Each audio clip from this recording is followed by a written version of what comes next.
জলের অপর নাম হচ্ছে জীবন, অর্থাৎ জলটা হচ্ছে সবসময় ভীষণভাবে প্রয়োজন। গুরুত্বপূর্ণ বিষয় সেটা হচ্ছে ক্লাইমেট চেঞ্জ হচ্ছে। এই যে ক্লাইমেটটা চেঞ্জ হয়ে যাচ্ছে, এটা কিন্তু একটা মারাত্মক প্রভাব। সারা বিশ্ব এই ব্যাপারে no buy or sell recommendation. এটা this video is only for educational purpose. যে জিনিসগুলোকে আমি বলছি সবগুলো হচ্ছে এডুকেশন। কোথাও কখনো কোনো স্টক রেকমেন্ডেশন করি না, কখনো করবো না, কোনো টিপসও দেই না, দেবো না। যেটা দরকার সেটা হচ্ছে এডুকেশন। তোমরা নিজেরা স্বাধীন স্বাবলম্বী ভাবে ব্যাপারটাকে শেখো, বোঝো, জানো। জলের অপর নাম হচ্ছে জীবন, অর্থাৎ জলটা হচ্ছে সবসময় ভীষণভাবে প্রয়োজনীয় জিনিস। কিন্তু মুশকিলটা হচ্ছে জল, যেটা মিষ্টি জল, যে জলটা আমরা খাই, সেই জলটা কিন্তু সীমিত। অর্থাৎ মাটির তলায় ভূগর্ভস্থ যে জলটা রয়েছে, সেই জলটা কিন্তু আস্তে আস্তে লিমিটেড, এবং সেটা কিন্তু শেষ হয়ে আসছে। ফলে একটা আতঙ্কের সৃষ্টি হচ্ছে। এটাকে একটা এই এমনই জলই যার নাম জীবন, যে জল রয়েছে, প্রাণ বলছে জলকে, সেটাই কিন্তু ওয়াটার ট্রিটমেন্টের ভীষণ প্রয়োজন পড়ে। অর্থাৎ যে জলটা সমুদ্রের জল বলো, দূষিত জল বলো, আবর্জনা যে তার থেকে ওয়াটার এক্সট্রাক্ট করে বের করে সেগুলো পরিশ্রুত করে একটা পিউরিফিকেশন করে যেটাকে ভালো সুস্বাদু খাবার জলে পরিণত করা, এটা ভীষণ জরুরি। এটা না হলে কিন্তু জীবকুল মানে প্রাণীকুল সব ধ্বংস হয়ে যাবে। মানে এর থেকে গুরুত্বপূর্ণ বিষয় বলে কোথাও নেই। মানে প্রাণের সঙ্গে সংযুক্ত হচ্ছে জল। সেই ওয়াটার ট্রিটমেন্টকে নিয়ে কিন্তু ভীষণভাবে এমন যে কোম্পানিগুলো রয়েছে যেগুলো ওয়াটার গুলোকে ডিস্যালিনেশন বলে, সমুদ্রের জলটাকে নোনা জল সেটাকে কিন্তু কনভার্ট করা যায় করে মানে খাবার জলে পরিণত করা যায়। শুধু সেটা বলে না, সর্বত্র যে কোনো খাবার তৈরি করতে গেলে জলের প্রয়োজন। জল ছাড়া আমাদের চলবে না। ফলে ড্রিঙ্কিং এর জন্য জলের দরকার, ফুডস এর জন্য জলের দরকার, এমনকি সেমিকন্ডাক্টর যে ওফার তৈরি হচ্ছে সেখানে কিন্তু পিউরিফাইড জলের দরকার। ব্যাটারির ক্ষেত্রে দেখেছি, লেড অ্যাসিডের ক্ষেত্রে সেখানেও কিন্তু জলের প্রয়োজন পড়ে পিউরিফাইড ওয়াটার। ওষুধপত্র তৈরি হয়, জীবন দেয় ওষুধ, সেখানে জলের প্রয়োজন পড়ে। মানুষকে বেঁচে থাকতে গেলে জল ছাড়া অসম্ভব। ফলে এই ওয়াটার ট্রিটমেন্ট স্টক গুলোর দিকে কিন্তু আমাদের নজর রাখতে হবে, যেগুলো অথচ সেই তুলনায় সাপ্লাইটা কম। ফার্স্ট ওয়ান, বিজনেস হচ্ছে ফিউচার ওরিয়েন্টেড বিজনেস, সুতরাং এটা একটা গুরুত্বপূর্ণ ব্যাপার। আর আরেকটা গুরুত্বপূর্ণ বিষয় সেটা হচ্ছে ক্লাইমেট চেঞ্জ হচ্ছে। এই যে ক্লাইমেটটা চেঞ্জ হয়ে যাচ্ছে, এটা কিন্তু একটা মারাত্মক প্রভাব। সারা বিশ্ব এই ব্যাপারে চিন্তিত রয়েছে। আমরা গ্রিন হাউস এফেক্ট নাম শুনেছি। সেখানে কার্বন ডাই অক্সাইড আস্তে আস্তে ওজোনের স্তরকে ক্ষতিগ্রস্ত করে ফেলছে। ফলে তার একটা বিরাট বড় পরিবর্তন দেখতে পাচ্ছি। বহু অঞ্চলে বৃষ্টি থেকে যে জলটা হয়, যেটাকে জমিয়ে রেখে সেই জলটাকে কিন্তু খাদ্যে পরিণত, পানীয় পরিণত হচ্ছে। সেই জল আমরা তারা পানীয় হিসেবে গ্রহণ করে, সেই বৃষ্টি যদি কমে যাচ্ছে এক অঞ্চলে, মরুভূমির সৃষ্টি হয়ে গেছে। ফলে এইটা একটা কিন্তু বিরাট বড় চেঞ্জ হয়ে যাচ্ছে। ফলে এই সমুদ্রের জলটাকে পিউরিফাই করে সেগুলো নিয়ে কাজ করা, সেটা একটা কস্টলি প্রসেস হয়ে যাচ্ছে। মানে এতগুলো ব্যাপার সঙ্গে যুক্ত রয়েছে যে কোম্পানিগুলো, সেই কোম্পানিগুলোর কিন্তু কথা বলবো। আমাদের এক বন্ধু রিকোয়েস্ট করেছে কোম্পানির সম্পর্কে জানার জন্য। প্রথমে আমরা এই সিচুয়েশনটা দেখে নেবো। নিফটি একটা ভালো সিচুয়েশন দাঁড়াচ্ছে, কোম্পানিগুলো ভালো রয়েছে। যে কোম্পানিগুলোর ডিমান্ড কোনোদিনই যাবে না, যে সিচুয়েশনে দাঁড়াক, যদি যুদ্ধ শুরু হয়ে যাচ্ছে সেক্ষেত্রেও হয়তো সাময়িক বন্ধ হবে, তারপরে আবার সেই জলের প্রয়োজন। মানুষকে জল ব্যবস্থা করতেই হবে, সমুদ্রের জল খাওয়া যায় না। ফলে সেই জল ছাড়া, ফলে ভালো পানীয় জল ছাড়া চলবে না মানুষের। আর সেইখানে যে ট্রিটমেন্ট করছে এমনই 5টা কোম্পানি বলবো, কোম্পানিগুলোটা আলোচনা করব সাময়িকভাবে। এটা বলার আগে সবচেয়ে গুরুত্বপূর্ণ পয়েন্ট বলা, সেটা হচ্ছে no buy or sell recommendation. এটা this video is only for educational purpose. যে জিনিসগুলোকে আমি বলছি সবগুলো হচ্ছে এডুকেশন, ওয়াটার ট্রিটমেন্ট এডুকেশন এবং রিলেটেড এনভায়রনমেন্ট এফেক্ট এডুকেশন।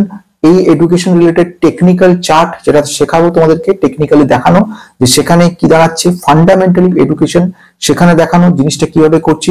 মানে total video is concentrated on educational purpose, not any stocks recommendation. এবং গোটা চ্যানেলে কোথাও কখনো কোনো স্টক রেকমেন্ডেশন করি না, কখনো করবো না, কোনো টিপসও দেই না, দেবো না। যেটা দরকার সেটা হচ্ছে এডুকেশন।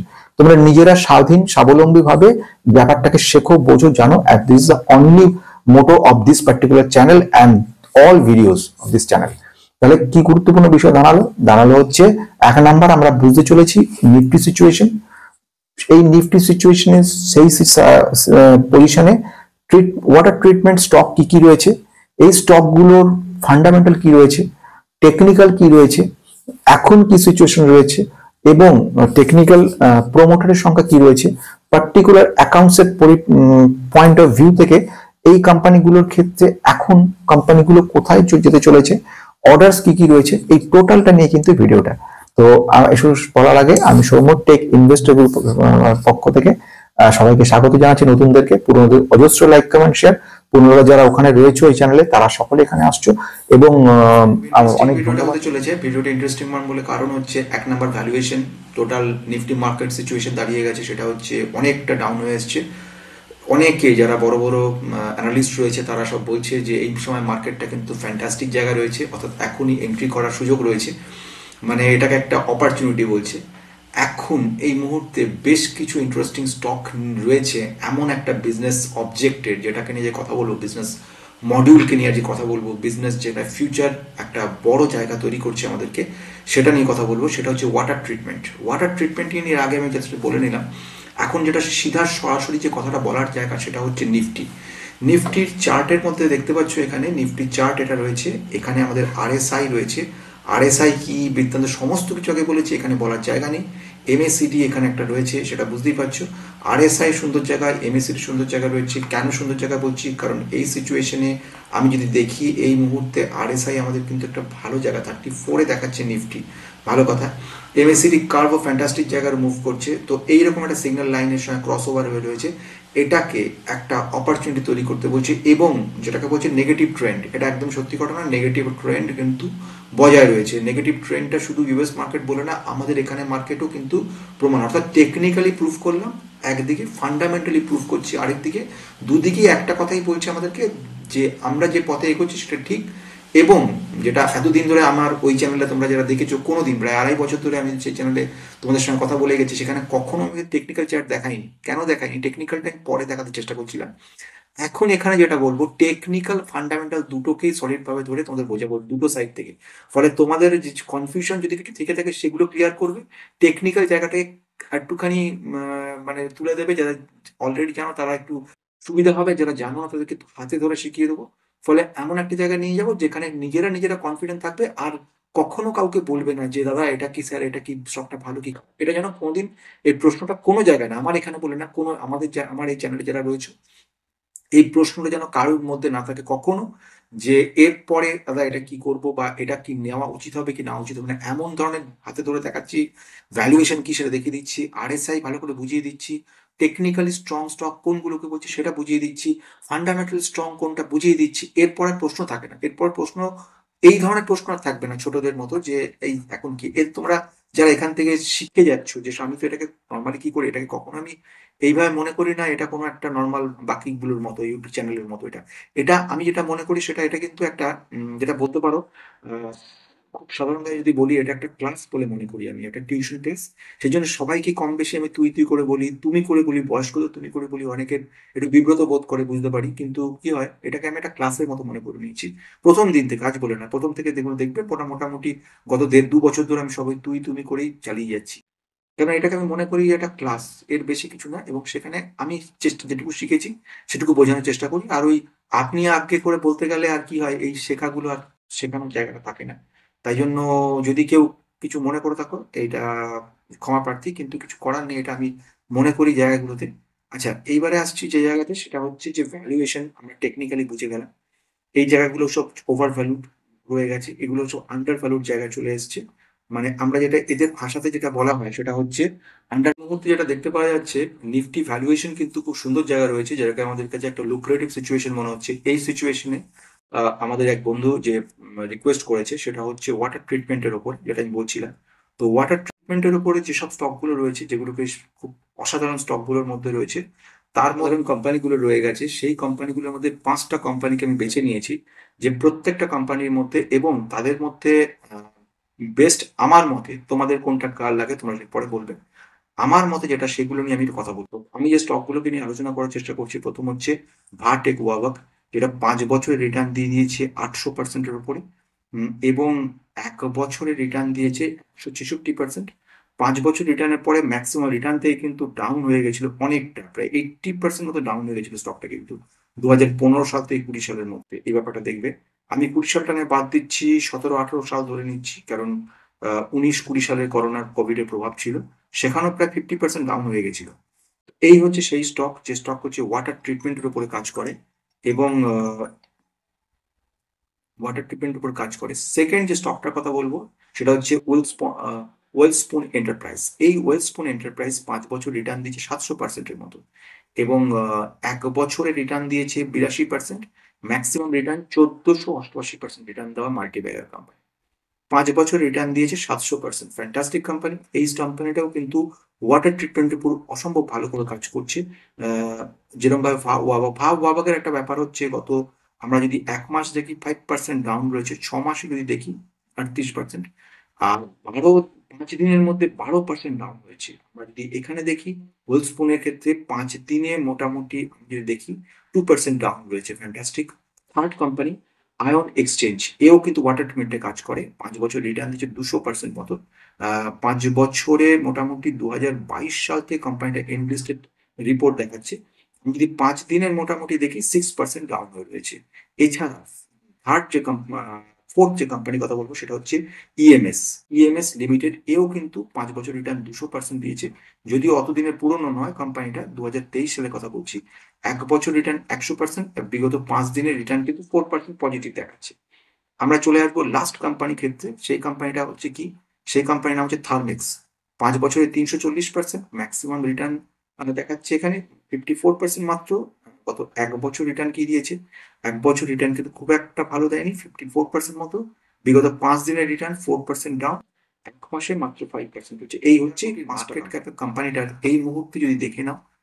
ফ্যান্টাস্টিক রয়েছে, সেটা সবচেয়ে ভালো জিনিস, সেটা হচ্ছে পি সিচুয়েশন রয়েছে। পি তো ফ্যান্টাস্টিক জায়গা, খুব বেশি হাই পি নেই। আচ্ছা, এখানে স্পিড যোগ হয়ে গেল 34, অর্থাৎ এই মুহূর্তে উম, এখানে রয়েছে 34, অর্থাৎ ভ্যালুয়েশন দিক থেকে কিন্তু খুব একটা হাই নেই। Return on capital employed, return on equity দুটোই ফ্যান্টাস্টিক জায়গা রয়েছে। ডেট টু ইকুইটি রেশিও খুব সামান্য রয়েছে। আর রিটার্ন অন অ্যাসেট 5% মতো রয়েছে। সেলস গ্রোথ 0.4%, সেলস গ্রোথ কিন্তু খুব একটা ভালো নেই। এটা কিন্তু একটা জায়গা নেগেটিভ ইম্প্যাক্ট করছে আমাদেরকে। আমরা চলে আসবো নেক্সট পয়েন্টের দিকে। সবগুলো কিন্তু একসঙ্গে ভালো পাওয়া যায় না, অফকোর্স। আমরা যাব কোয়ার্টারলি প্রফিটের দিকে। কোয়ার্টার প্রফিটে দেখবে সেখানে কিন্তু কোয়ার্টার প্রফিট খুব সুন্দরই রয়েছে। মোটামুটি অপারেটিং প্রফিট মার্জিন আগের থেকে অনেকটা বেটার হয়েছে। তোমরা নিশ্চয়ই দেখতে পাচ্ছ 79 ক্রোর্স আগের বারে ছিল, তার থেকে কিন্তু 94 ক্রোর্স এখানে হয়েছে। একটা পজিটিভ আমরা দেখতে পেয়েছি। লাস্ট সেপ্টেম্বর কোয়ার্টারের রেজাল্ট পাওয়া গেছে, তারপর এখন আসেনি, আপডেট হয়নি। আমি যদি গত বছরের সঙ্গেও কম্পেয়ার করি, 86 থেকে 94-এ হয়েছে, অর্থাৎ year on year basis plus quarter on quarter basis দুটো ক্ষেত্রেই কিন্তু কোম্পানিটা ভালো করেছে। আমি যদি নেট প্রফিটে যাই, 70 কোটি নেট প্রফিট দেখাচ্ছে লাস্ট বারে। 60 কোটি আগে ছিল, আর 55 কোটি লাস্ট কোয়ার্টারে ছিল। মানে সব দিকে দেখতে গেলে কোম্পানিটা কিন্তু ফ্যান্টাস্টিক হয়েছে। আমি যদি কোম্পানির এই সিচুয়েশনে প্রোমোটার হোল্ডিং এর দিকে দেখার চেষ্টা করি, প্রোমোটারের সিচুয়েশন কি, সেখানে প্রোমোটার কিন্তু রয়েছে 19%। আর একটা কিন্তু গুরুত্বপূর্ণ ব্যাপার হচ্ছে, সেটা হচ্ছে 19% প্রোমোটার রয়েছে। আর এই দিক থেকে রয়েছে 14% রয়েছে এফআইআই, ডিআইআই রয়েছে 3%। মানে এটা একটা রিস্কি কোম্পানি অবশ্যই, এবং সেই কোম্পানির ক্ষেত্রে 62% কিন্তু রিটেলারের কাছে রয়ে গেছে। কোম্পানিটা ভালো কোম্পানি অবশ্যই, কিন্তু এই ব্যাপারগুলো থাকে, অর্থাৎ রিস্ক জায়গাটাও কিন্তু তৈরি করছে আমাদেরকে। আমি যদি দেখে নিই ক্যাশ ফ্লোর ক্ষেত্রে, ক্যাশ ফ্লো কিন্তু এই লাস্ট কোয়ার্টারে যেটা দেখলাম সেটা কিন্তু পজিটিভ হয়েছে, 233 কোটি পজিটিভ ক্যাশ ফ্লো রয়েছে। ফর এই ক্যাশ ফ্লো গুলো আমাদেরকে কিন্তু পজিটিভ জায়গা দেখে। ব্যালেন্স শিটে যদি দেখো, ব্যালেন্স শিটে লাইবিলিটি কিন্তু গতবারের তুলনায় লাইবিলিটি কম, এইগুলো কিন্তু পজিটিভ জায়গা তৈরি করছে আমাদেরকে। এবারে দেখো লাইবিলিটি কম তুলনামূলকভাবে, কিন্তু মানে আমি আদার লাইবিলিটির কথা বলতে চাইছি, 2400 কোটি যেটা ছিল সেটা 2200 কোটি এসছে, কিন্তু ওভারঅল টোটাল লাইবিলিটি বেশি রয়েছে। আমি যদি চলে আসি নেক্সট পয়েন্টের দিকে, দ্যাট ইজ আমাদের ডেট টু ইকুইটি রেশিও, সেটাও কিন্তু খুব সুন্দর জায়গা রয়েছে। আমাদের ডেট টু ইকুইটি রেশিও আমরা যখন দেখছি সেখানে কিন্তু 0.22 রয়েছে ডেট টু ইকুইটি রেশিও, মানে এটা একটা পজিটিভ মুভমেন্ট দেখাচ্ছে। কোম্পানি ফ্যান্টাস্টিক, আমার মতে ভালো কোম্পানি মনে হচ্ছে। আমি যদি সেকেন্ড কোম্পানি থেকে এবার আসার চেষ্টা করছি, ওয়েলস্পুন এন্টারপ্রাইজে চলে এলাম। এখানে এই কোম্পানিটার মধ্যে যদি দেখি এই সিচুয়েশন, ফার্স্ট ঘটনা সেটা হচ্ছে পি কোথায় রয়েছে, পি রয়েছে 23, ইন্ডাস্ট্রিজ পি কত 25, ফলে এখন আন্ডার ভ্যালু দেখাচ্ছে। মার্কেট ক্যাপ কত 7,972 কোটি, মানে মোটামুটি 8,000 কোটি রয়েছে। Return on equity capital employed ঠিকঠাক জায়গাতেই রয়েছে। আমাদের সেলস গ্রোথ 9% রয়েছে, সেলস গ্রোথ ভালোই রয়েছে। ডেট টু ইকুইটি সুন্দর জায়গায় রয়েছে। এই জায়গাগুলো পজিটিভ ব্যাপার শুনে দেখাচ্ছে। আমরা এবার চলে আসবো যে জায়গাটা, সেটা হচ্ছে প্রোমোটারের সংখ্যা, যেটা আমাদেরকে সবচেয়ে বেশি একটা গুরুত্বপূর্ণ। 54% প্রোমোটার রয়েছে, আর রিটেলের সংখ্যা 34% রয়েছে। যদি আমি দেখি কোয়ার্টার অন কোয়ার্টার প্রফিটে, সেখানে যদি কোয়ার্টার অন কোয়ার্টার প্রফিটে যাই, সেখানে দেখতে পাচ্ছি আমরা কিন্তু সেপ্টেম্বরের লাস্ট কোয়ার্টার যেটা রয়েছে, সেপ্টেম্বরের কিন্তু রেজাল্টটা তুলনামূলক অতটা ভালো হয়নি। নেট প্রফিট কিন্তু ইয়ার অন ইয়ার বেসিসেও কম রয়েছে, এবং নেট প্রফিট যেটা 94 ছিল 90 হয়ে গেছে, এবং লাস্ট কোয়ার্টারের তুলনায় কিন্তু অনেকটাই ডাউন হয়েছে ওয়েলস্পুনের। আহ, এটা একটা কিন্তু টেম্পোরারি নেগেটিভ ব্যাপার, পার্মানেন্ট নয়, টেম্পোরারি নেগেটিভ ব্যাপার। আমরা যেটা দেখবো এরপরে ক্যাশ ফ্লো দেখবো, ক্যাশ ফ্লো কিন্তু নেগেটিভ রয়েছে। Cash flow cash flow negative থাকা মানে খারাপ তা নয়। এগুলো কোথায় কাজে লাগানো হচ্ছে, কিভাবে কাজে লাগছে, কি কাজে হচ্ছে, সেই সবগুলো দেখতে হবে। বড় কোম্পানি এবং প্রচুর অর্ডার পেয়েছে, প্রচুরভাবে কাজ করে চলেছে। পার্টিকুলার একটা দুটো কোয়ার্টার দেখে লাভ নেই। যদি প্রফিটেবিলিটি দেখি, অপারেটিং প্রফিট মার্জিন দেখি, তাহলে দেখবো এটা 15% মতো মোটামুটি অ্যাভারেজ রাখছে।